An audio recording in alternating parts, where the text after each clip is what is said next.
Здравейте, приятели! Аз съм Нина Ненова, астролог, консултант по личностно развитие и себеопознаване. Днес ви приготвям това видео заради важния момент, който се случи рано сутринта. Това е новолунието в знака Стрелец. Точният момент на новолунието настъпи в 8 часа и 21 минути Багия време. Какво се случва по време на новолунието и защо това е толкова силен момент и важен? Първо, защото от срещата на двете светила, Слънцето и Луната, се отдели изключително много положителна енергия. Тази положителна енергия ни помага да сбъднем нашите желания, които обикновено пишем в деня на новолунието. Това новолуние е необикновено. То е необикновено защо? Защото се случва в един от най-положителните знаци на зодиака. То идва като посланник на доброто. То разпалва коледния дух и създава празнично настроение в напрегнатия ни живот. Това новолуние ни носи посланието, че Вселената определено е готова да ни даде своите щедри дарове. Но основното нещо, за да можете да приемете тази дарове, все пак е свързано с вашата вътрешна настройка.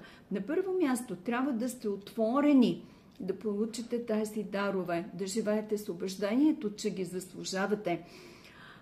Също така необходимо е да развиете вяра, отговорност, мъдрост, стремеж към развитие и себеусъвършенстване. Също така желанието да започнеш да живееш осъзнато, да се пробудиш за този невидим духовен свят, да интегрираш в себе си и по-скоро всеки един от нас ги носи тези качества, но необходимо е да проявим нашите благородство и щедрост, основни качества, с които се слави знака Стрелец. Толкова много са положителните качества, с които идва този знак. Това е 9-тия знак в зодиака. Това новолуние идва като един момент, един период, в който създава една преломна точка. Времето, в което можем да рестартираме всички стари енергийни процеси. Какви са подкрепящите елементи? Меркурий, който отговаря за менталните процеси, е ретрограден в знака Стрелец. Той ще бъде ретрограден до 16 декември, така че това е времето, в което можем чрез вътрешен анализ, чрез преразглеждане на тези стари ограничаващи мисли, които ни пречат да живеем и да имаме живота, който искаме, да променим тези обстоятелства. Не случайно, много скоро, вие знаете, на 20 ноември Плутон, планетата, която отговаря за трансформацията, която управлява съдбата на човек, премина в един много прогресивен знак, знака Водолей. Или това е преход към едно ново време, към едно ново осъзнаване. И така, какво правим днес? Да пишем ли желания, след като Меркурий е ретрограден? Разбира се, че пишем желания, но тези желания трябва да бъдат добре премислени, за да можете да седнете и да напишете вашите правилни желания. Защо казвам правилни? Защото ума създава твърде много илюзии. Ако вашите желания идват от ума, от вашият ум, не винаги те са правилните за вас. Най-добре е, когато желанието идва от вашата дълбока вътрешна интуиция. Когато желанието идва от позицията на това, което ви е необходимо точно в този момент, за да бъдете щастливи. И така, кои са конкретните теми на Стрелеца? Стрелеца управлява 9-ти дом в хороскопа.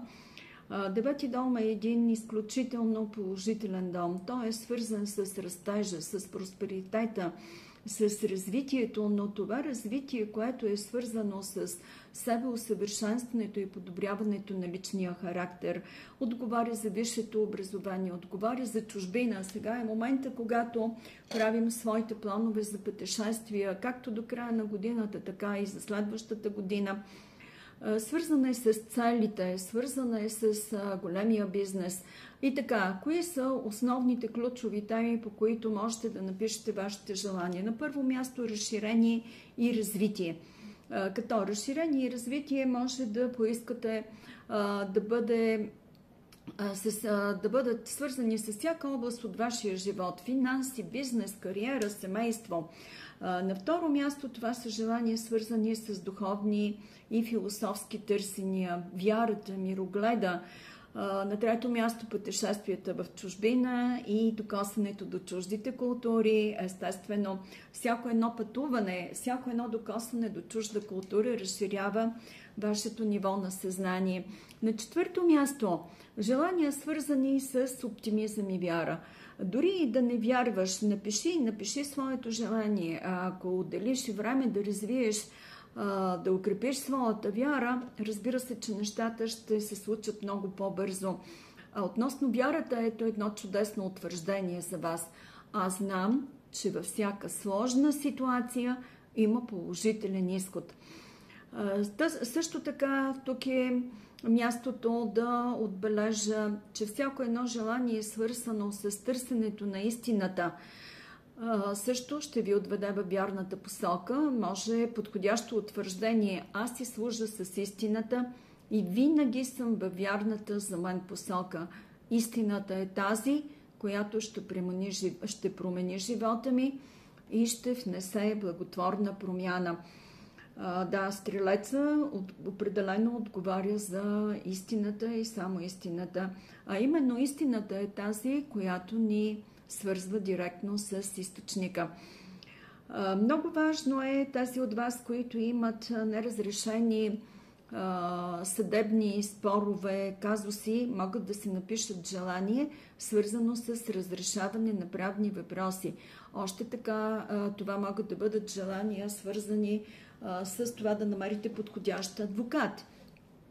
Тези от вас, които още са на прага на това да завършат своето основно образование и не само този начален курс на образование и се насочват към мисли, свързани с това как да продължат своето образование, сега е момента и могат да си напишат желание в тази посока.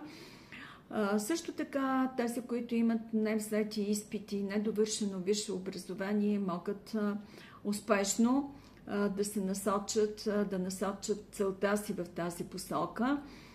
Стрелецът отговаря за късмета и изобилието в живота.